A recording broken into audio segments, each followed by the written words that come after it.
একটি গ্রামের ছোট ঘরে থাকে রহিম নামে এক কৃষক। সে খুব পরিশ্রমী মানুষ, কিন্তু তার ছেলে হাসান অলস। বাবা, আজও মাঠে যাবেন? আমি আজকে যাব না। না রে বাবা, আর যদি মাঠে না যাই তাহলে ফসল কে দেখবে? আহা বাবা, প্রতিদিন কাজ কাজ, একটু বিশ্রাম করি না। যে কাজ করে সেই সুখ পায়, অলসতা করলে ক্ষতি হয় বাবা। রহিম মাঠে গিয়ে কাজ শুরু করল।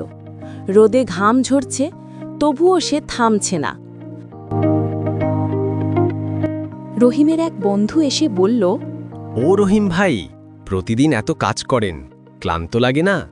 না ভাই, কাজ করলেই মন ভালো থাকে। মাটিই তো আমাদের মা। ঠিক বলেছেন ভাই, পরিশ্রমী মানুষকেই আল্লাহ ভালোবাসেন। দুজন হাসি মুখে কাজ করতে থাকে।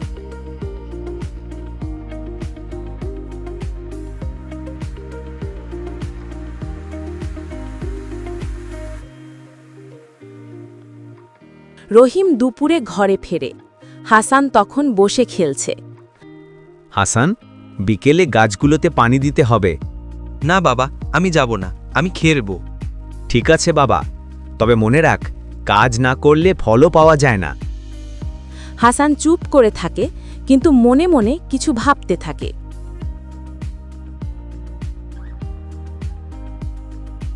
কয়েকদিন পরে রহিমের মাঠে সোনালি ধান দুলছে। সবাই অবাক হয়ে দেখে।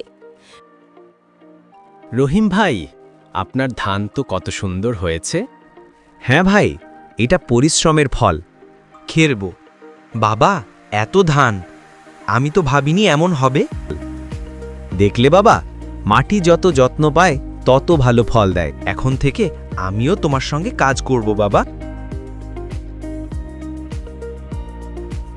বিকেলের রোদে বাবা আর ছেলে একসাথে মাঠে কাজ করছে।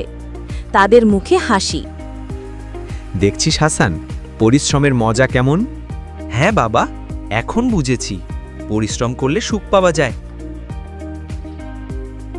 এইভাবে রহিম আর হাসান সবাইকে শেখালো পরিশ্রমের ফল সবসময় মিষ্টি হয়।